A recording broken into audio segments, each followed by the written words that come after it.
আনবো তারপরে খাওয়াবো। রাতে কি এখানেই থাকেন? এখানেই থাকি। ওই বাতান। এই বাতানে? হ্যাঁ, বাতানে থাকি। দাদা গরিব মানুষের শান্তি নাই বুঝছেন, যেখানে যান সেখানে কষ্টই গরিব মানুষের, কথা বুঝছেন। গরিব মানুষের তো কষ্ট ছাড়া আর কিছু নাই। কষ্ট কি আছে? কিছু নেই কষ্ট ছাড়া, কষ্টের মধ্যেই সুখ আছে। শীতের মধ্যেই এখানে নেই বুঝছেন। কতদিন থাকবেন এই জায়গায়? এখানে মোটামুটি আমি ধরেন 1 মাস থেকে আইছি ওই চড়ায়।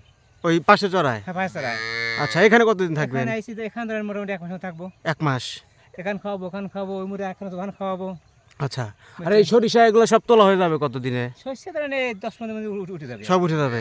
সব উঠে যাবে আর কি মোটামুটি। আচ্ছা, এরপরে অন্য জায়গায় চলে যাবেন? হ্যাঁ, আপনার বাসা কোন জায়গায়? আমার বাসার পাশেই। এই পাশেই? এই পাশে আমার বাসা। আচ্ছা, আপনার কতগুলো গরু আছে? এই তো 8টা গরু আছে, ছোট ছোট 8টা গরু। ছোট ছোট 8টা গরু আচ্ছা, আছে, বুঝছেন। বুঝতে পারছি। এ ভাই, পানি কোন জায়গা থেকে নিয়ে আসেন? ও পানি ওই যে পুকুর, ওই পুকুর? ওই পুকুর পানি। এখন যাবেন ওইখানে? ওখানে যাবো। আমাকে নিয়ে যাওয়া যাবে? হ্যাঁ হ্যাঁ, চলেন যাই আপনার যাবো সাথে। যাবো কেন? তাহলে আমি খাইতে চলেন। পারি? হ্যাঁ, করেন। আমি খাইতে নেই। পানি আনবো, খাওয়াবো, সেটা দোয়াবো দেই। ওই গরুর জন্য ওয়াল ঠিক করলাম, মানে বালু আনতে বুঝছেন। আচ্ছা, এই গরু কি এখানে বাইরেই থাকে? হ্যাঁ, বাইরে থাকে তো। আচ্ছা, এখানে বাইরে থাকে। তারা কোথায় থাকবে তখন?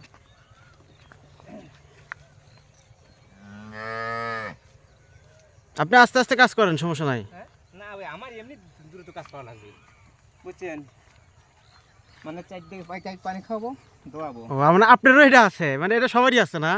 এটা সবারই আছে মোটামুটি আর কি, বুঝছেন। মানে এটা তো পানি নইলে আনা কষ্ট হয়ে যাবে তো। এসা তো পানি আনা যাবে না, কথা বুঝছেন। হ্যাঁ হ্যাঁ, এক্সট্রা পানি আনা যাবে না, খুব কষ্ট হবে।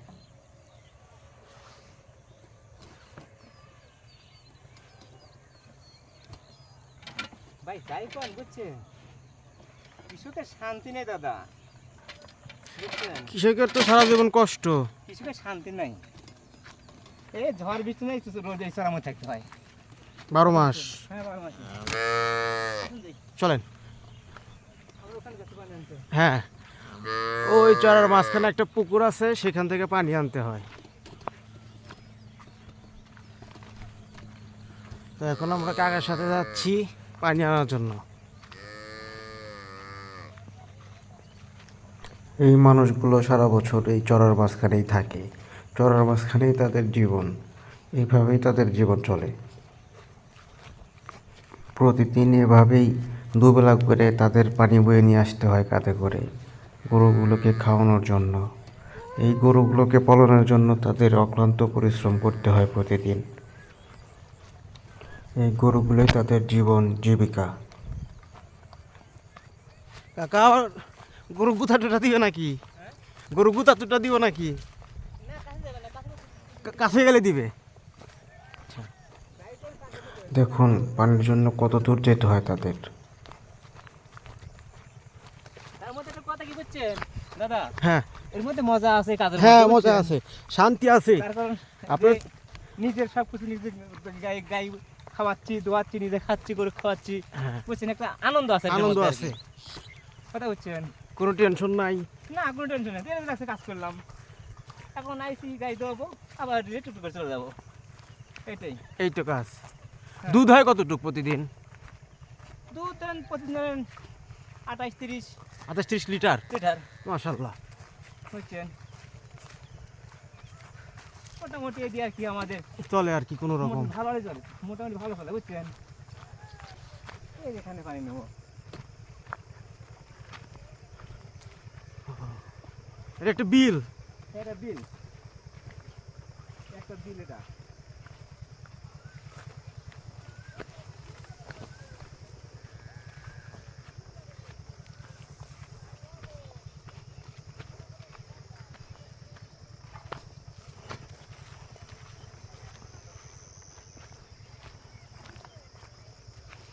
এই তো আমরা এখান থেকে পানি উঠাবো, এখান থেকে? এখান থেকে। এটা কি একবারে শুকায় দেয় নাকি সারা বছর এখানে পানি থাকে? যাবে, শুকায় যাবে? ওই যে পুষ্করি না, হ্যাঁ হ্যাঁ, ওখানে পানি থাকবে, কিন্তু আচ্ছা। এখানে পানি থাকবে না। এটা শুকায় যাবে? এটা জমি, এখানে এই দেওয়া হবে, বুঝছেন। আচ্ছা, এটা জমি। এখানে সাপের উপদ্রব কেমন? হ্যাঁ, সাপ? সাপ আছে, মেরে সাপ আছে, মেটে সাপ? মেরে সাপ। গোখরা? না না না, ওটা নাই, গোখরা নেই। যা কামড় দিলে বিষ লাগে না, বুঝছেন, সেটা মেটে সাপের বিষ নামে না? লাগে না, ও, মেটে সাপের তো হালকা বিষধর। হালকা বিষ। আমি একবার মেরে সাপের গাছ পাড়া মারছিলাম, উল্টে কামড় দিছিল। কামড় খাইছিলেন? কিচ্ছু ছিল না, কিছু হয় নাই? না না কিচ্ছু হয় নাই। আবার যে মাছ মারি না, হ্যাঁ ফাঁসি জাল, হ্যাঁ, ফাঁসি জাল। ওই জালে বাজে, মানে আপনি টান দিয়ে ধরে ফেলা দিই। তা আপনাদের এখানে অনেক কষ্টের জীবন, অনেক সংগ্রামের জীবন। কষ্ট ভাই, কষ্টের মাঝে সুখ আছে।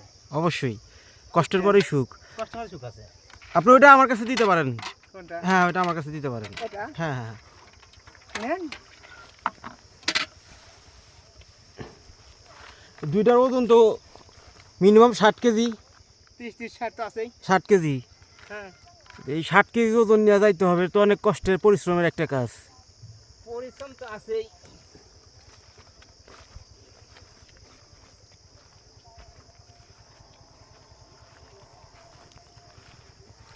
পরিশ্রম ছাড়া কিছুই হয় না।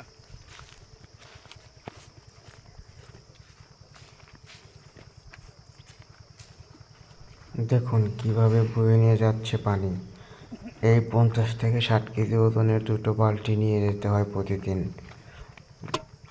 দেখে খুব সহজ মনে হলেও আসলে কাজটা বেশ কঠিন। দেখে হয়তো আপনারা বুঝতে পারছেন না। ওজনের কারণে মনে হচ্ছে তার কাঁধের পাশটি ভেঙে যাবে দুই পাশ থেকে। তবুও তাদের প্রতিদিন এই পরিশ্রম করতে হয়, কারণ এটাই তাদের জীবন, এটাই তাদের জীবিকা। তারা যদি এই পরিশ্রম না করে তাহলে তারা হয়তো না খেতে পেয়ে মরে যাবে। তাই বাঁচতে হলে তাদের এই পরিশ্রম করতেই হবে, এই সংগ্রাম তাদের চালিয়ে যেতেই হবে। এই সামনে যে টং ঘরটি দেখছেন, মূলত এটি তাদের থাকার ঘর, এখানে তারা থাকে। গরু বাছুরগুলো রাখার জন্য তাদের আলাদা কোনো ঘর নেই। গরু বাছুরগুলো এই খোলা মাঠের ভিতরেই থাকে, যার কারণে বিভিন্ন সময় গরুগুলোর উপরে শিয়াল আক্রমণের হয়, যার কারণে অনেক গরু কিন্তু শিয়ালের আক্রমণের কারণে মারা যায়। অনেক সময় এই মানুষগুলোর উপরেও শিয়াল আক্রমণ করে বসে। এছাড়াও বিভিন্ন ঠান্ডাবাহিত রোগ তো রয়েই আছে।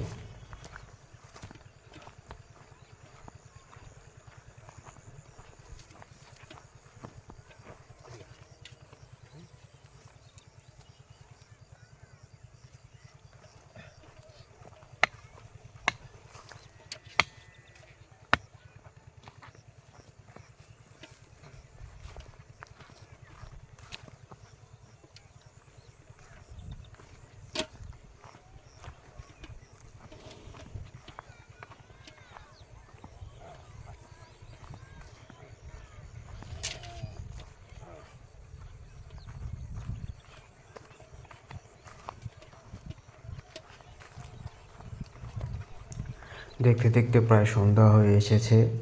এরপরে হয়তো আর আমার এখানে থাকা সম্ভব হবে না, আমাকে চলে যেতে হবে। হয়তো আজকের মতো এখানেই শেষ। আমার ভিডিও শেষ হলেও এদের কিন্তু শেষ না। এদের জীবনের সংগ্রাম কিন্তু চলতেই থাকবে, পরিশ্রম চলতেই থাকবে। ওরা কখনো থেমে থাকে না। আপনার দিনে এরকম কয়বার নিয়ে আসতে হয় পারে? দুইবার আনি, দুইবার। দুইবার? হ্যাঁ, দুইবার আনি। ওই খাওয়াইছি, বুঝছেন? হ্যাঁ।